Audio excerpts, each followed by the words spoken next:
Pemirsa, Assalamualaikum.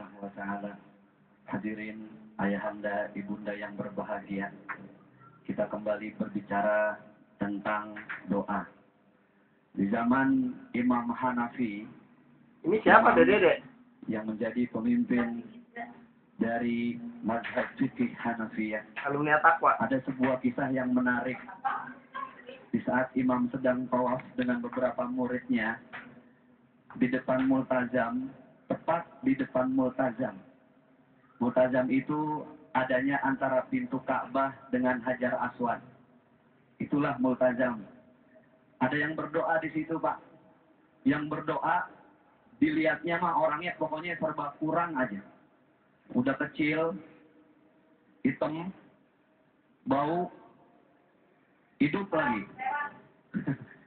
Ini orang udah paling apes pokoknya.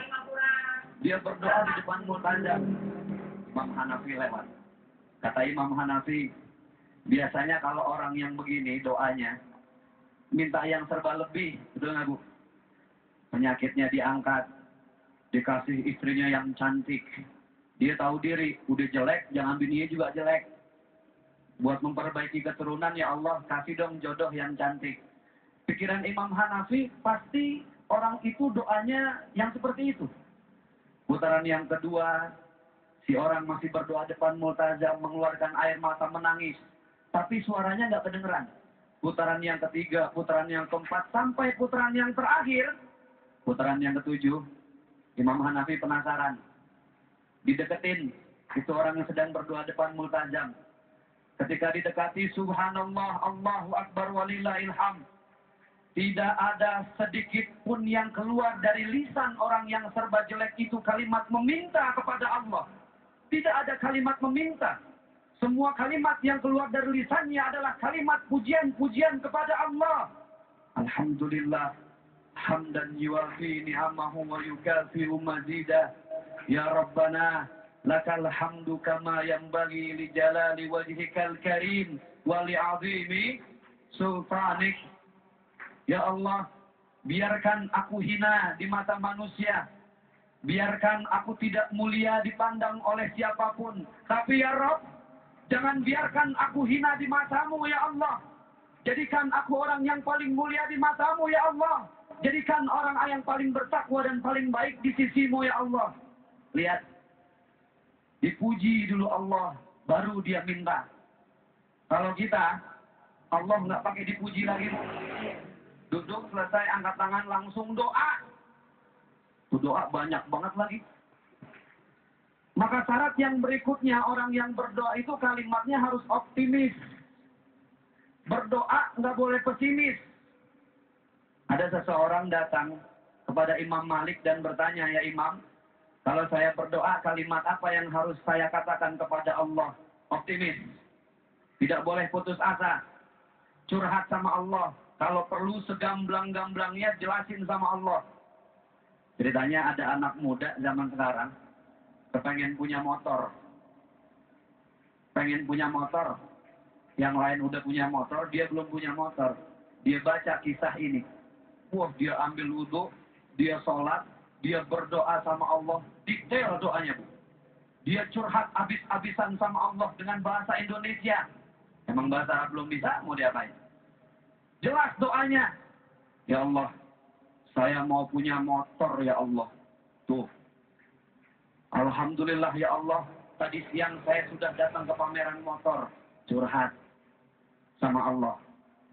Dan alhamdulillah ya lagi ya Allah, itu motor udah saya DP ya Allah 5 juta. Segala uang 5 juta dicurhatin sama Allah. Saking detailnya. Terus dia mikir, ya Rob, saya sudah DP 5 juta, saya angsur 3 tahun. Dia mikir, per bulannya saya harus bayar 700.000 ya Allah. Ya Allah, kok gede banget ya Allah. Ya Allah, nggak jadi deh ya Allah. Mau kredit motor, nggak jadi. Dia yang doa, dia yang minta, dia yang optimis. Ujung-ujungnya dia juga yang putus asa. Ini malaikat paling dekat sama yang begini nih. Kata malaikat, lu mau ambil motor jadi apa enggak? Tuh. Jadi kalau orang berdoa itu harus optimis, tidak boleh pesimis. Maka kalimat di awal itu adalah kalimat pujian-pujian kepada Allah. Jujur Bu, kalau kita tidak berbohong pada hati kita, kita ini dekat sama Allah, lempengan susah doang. Betul nggak? Lempengan susah, doanya mantap banget. Alhamdulillah Ustaz, tadi malam saya tahajud 80 rakaat. Rajin amat. Kenapa? Utang saya 80 juta. Jadi jumlah rakaat sesuai dengan jumlah utangnya. Kalau lagi susah sama Allah, kayaknya dekat. Kalau lempengan mau mati, tuh manusia paling dekat. Naik pesawat, mau jatuh. Coba, jujur. Yang kita panggil saat kritis seperti itu nama siapa? Allahu Akbar, Allahu Akbar. Belum pernah ada seorang istri, saking sayang sama suaminya, ketika dia ketakutan mau jatuh dari pesawat yang dipanggil nama suaminya, Bang Toib, Bang Toib. Nggak ada. Yang dipanggil siapa? Allahu Akbar, Allahu Akbar. Sebenarnya di dalam hati kita ada yang disebut dengan titik Tuhan. Kita selalu merasa rindu kepada Allah, kangen dengan belayan Allah. Selalu kita menangis di keheningan malam saat kita bangun sholat tahajud. Kenapa? Karena memang kita ini punya Allah dan kita akan kembali kepada Allah. Maka apapun yang kita lakukan, semua lini kehidupan ini hanya untuk Allah. Inna salati wa nusuki wa mahyaya wa mamati lillahi rabbil.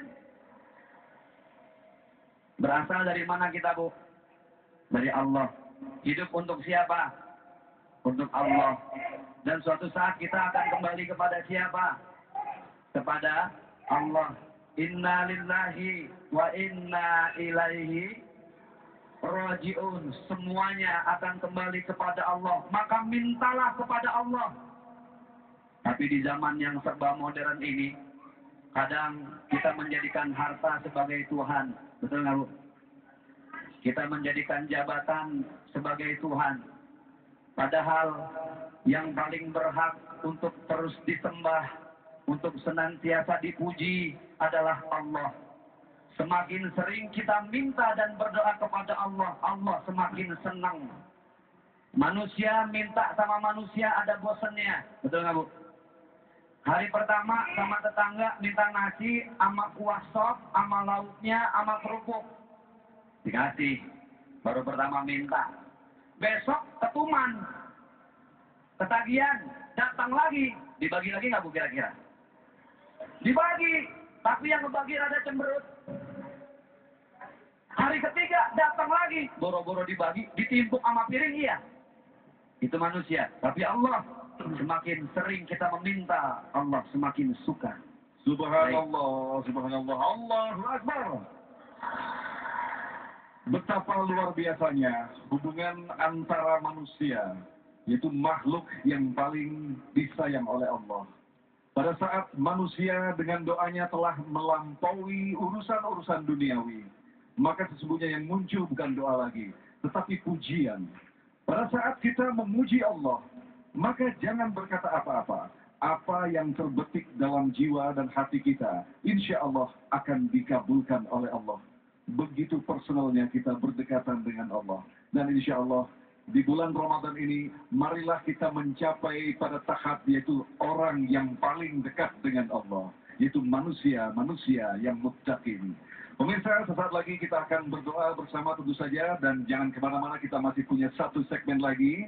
Dan sebelumnya kami juga mohon maaf, biasanya acara tablik akbar kita akan selesaikan pada pukul 5:30 sore, namun sekitar pukul 4:30 sore nanti kita akan menyaksikan yaitu pertandingan langsung sepak bola. Maka untuk acara tablik akbar akan kita kelarkan yaitu pada pukul 4:30. Tetaplah bersama kami dan kami akan kembali setelah pesan-pesan berikut ini.